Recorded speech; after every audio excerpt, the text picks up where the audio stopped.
Assalamualaikum warahmatullahi wabarakatuh. Alhamdulillahirrahmanirrahim. Segala pujiannya milik Allah. Salam dan salam semoga tercurah kepada junjungan kita Nabi Muhammad SAW. Saya ucapkan terima kasih kepada semua partisipan yang sudah hadir di room kami, eh, yang sudah menyempatkan waktu untuk kita share hari ini. Baik, Bapak Ibu, hari ini saya akan share tentang materi yang sekarang sebuah makhluk hidup ya yang sedang mengganggu dunia gitu kan ya, yaitu tentang virus. Ya, sebelumnya kita lihat dulu sejarah penemuan virus. Ya, jadi virus itu ditemukan ya atau diteliti pertama kali itu pada tahun 1897. Ya, sebelumnya virus itu belum diberi nama virus. Jadi selama itu masih teka-teki makhluk hidup apa itu ya yang membuat banyak manusia sakit bahkan mengalami kematian yang sangat banyak gitu ya. Nah, ini diawali dari penelitian tanaman tembakau ya, itu oleh eh, ilmuwan yang namanya Adolf Meyer, kemudian dilanjutkan oleh Dmitri Ivanovsky.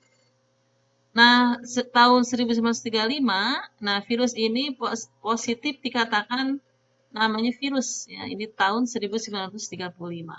Nah, dari tahun itulah terus berkembang ilmu tentang virus atau virologi. Kita lihat karakteristik virus ya. Virus itu tadi di awal saya sudah menyebutkan ya bahwa virus itu adalah makhluk hidup yang sangat kecil, yang sangat sederhana. Ukurannya aja adalah nanometer. Ini ukurannya adalah 25 sampai 300 nanometer. 1 nanometer itu 1/1 miliar meter ya, atau kalau misalnya di milimeter kan ada 1/1.000.000 milimeter. Nah, ini virus ini adalah bersifat aseluler. Virus aseluler tidak bersel. Artinya tidak memiliki sel, dari dalam bentuk masih partikel. Kemudian struktur tubuh virus itu terdiri atas DNA atau RNA. Ini kenapa atau ya? Jadi virus itu tidak ada dua-duanya. DNA RNA itu adalah asam nukleat yang dimiliki oleh makhluk hidup. Nah, DNA atau RNA ini yang mencirikan sebuah makhluk hidup. Ketika makhluk hidup itu tidak ada DNA atau RNA, ini tidak bisa dikatakan makhluk hidup. Kemudian bentuk tubuhnya beragam. Ada yang bersegi panjang, ada yang berbentuk T, ada yang berbentuk batang, ada yang juga berbentuk bulat. Kemudian selanjutnya adalah virus mempunyai dua fase di dalam sel inang atau di luar sel inang. Jadi virus ini berkembang biak di sel inang atau di sel yang ditumpanginya. Jadi syarat virus berkembang biak adalah harus di makhluk hidup ya, dia tidak bisa berkembang biak pada makhluk tidak hidup atau pada benda mati. Kemudian virus dapat dikristalkan, tetapi apabila berada pada sel jaringan hidup mampu mengadakan replikasi atau proses perkembangbiakan. Nah, ini tadi virus dikatakan aseluler ya, sehingga virus ini tidak memiliki bagian-bagian dari sel seperti membran plasma, sitoplasma, ribosom ya. Sehingga tidak bisa dikatakan sebuah sel. Bentuk-bentuk virus ya tadi ada bentuk bulat seperti virus influenza, bentuk oval, bentuk batang, bentuk polihedris, bentuk T. Kita lihat ini ada struktur dan fungsi bagian-bagian virus. Di bagian luar ada yang namanya kapsid. Kapsid itu terdiri atas protein. Kemudian sebelum protein adalah pembungkus berupa asam nukleat. Kemudian bagian dalam adalah asam nukleat, ya, molekul asam nukleat. Nah, inilah senyawa yang terpenting bagi suatu makhluk hidup. Ya. Jadi dengan adanya inilah virus itu dikatakan makhluk hidup. Ya. Kemudian ada berbagai protein enzim. Ini kita lihat ya, yang tadi ada pembungkus, ada bagian inti, kemudian ada bagian kepala. Contohnya Contoh bagian-bagian virus, ini adalah gambar virus yang berbentuk T. Nah, ini di bagian kepala atau yang namanya kapsid berupa protein. Nah, kemudian ini ada DNA atau kapsid virus. Nah, ini virus yang berbentuk bulat, yang berupa virus influenza, dan berbentuk oval. Nah, ini bentuk-bentuk virus. Jadi bentuk-bentuk virus itu kalau dilihat dengan menggunakan mikroskop elektron, ya, jadi untuk melihat virus itu harus menggunakan mikroskop elektron minimal itu 10.000 kali pembesaran. Ya, kalau dengan menggunakan mikroskop biasa itu tidak bisa kita melihat bentuk virus. Jadi bentuk virus ini sangat indah, sangat cantik ketika dilihat dengan menggunakan mikroskop elektron. Kemudian nama-nama virus dan penyakit yang ditimbulkannya ada Pox virus, herpes virus ya yang menyebabkan infeksi mulut dan apel manusia. Ada adenovirus, ada papovavirus, ada retrovirus, rhabdovirus, reovirus, tugavirus. Ini yang menyebabkan penyakit-penyakit pada manusia. Jadi ini kita lihat ini ada virus DNA kan ya. Jadi karena tadi virus itu hanya ada dua, DNA atau RNA, maka dikatakan virus DNA atau virus RNA. Yang sekarang virus corona itu adalah termasuk kepada virus RNA. Nah, kemudian reproduksi atau replikasi virus. Virus, ya tadi telah dijelaskan bahwa virus itu bereproduksi pada organisme makhluk hidup, ya organisme hidup atau di sel inangnya. Ada dua tahapan virus itu melakukan reproduksi, yaitu secara litik dan secara lisogenik. Kalau secara litik ini tahapannya ada tahapan absorpsi, penempelan, ada penetrasi, sintesis, pematangan sampai ke lisis atau penghancuran sel. Nah, ini dilihat di gambarnya bagaimana virus itu secara litik ya. Pertama, virus itu menempel pada sel yang ditumpanginya, ya, sel yang ditumpanginya. Ya, kemudian virus tersebut masuk ke dalam sel yang ditumpanginya, kemudian dia mengacak-acak masuk kepada sel, kemudian mengacak-acak bagian sel yang ada ditumpanginya, kemudian menguasai sel-sel tersebut, kemudian dia mulailah kalau sudah menguasai sel yang ditumpanginya, dia membuat atau merakit komponen-komponen tubuh virus sampai terbentuk bentuk tubuh virus yang sempurna. Nah, kalau sudah sempurna bentuk virus, dia akan keluar dari sel yang ditumpangnya tersebut. Ini jumlah yang virus yang hasil dari replikasi perakitan. Ada yang mengatakan sampai 25 virus.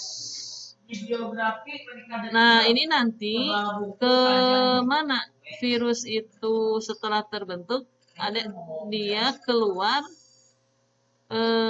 ke bagian-bagian sel yang sehat ya.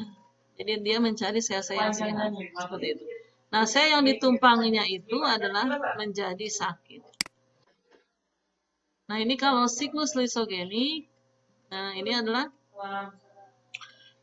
sel virus yang menumpang sel bakteri atau sel yang hidup itu dia tidak membuat penghancuran sel yang ditumpanginya, tetapi dia hanya numpang berkembang biak. Ketika sel yang ditumpanginya itu berkembang biak, maka virus tersebut juga ikut berkembang biak di situ.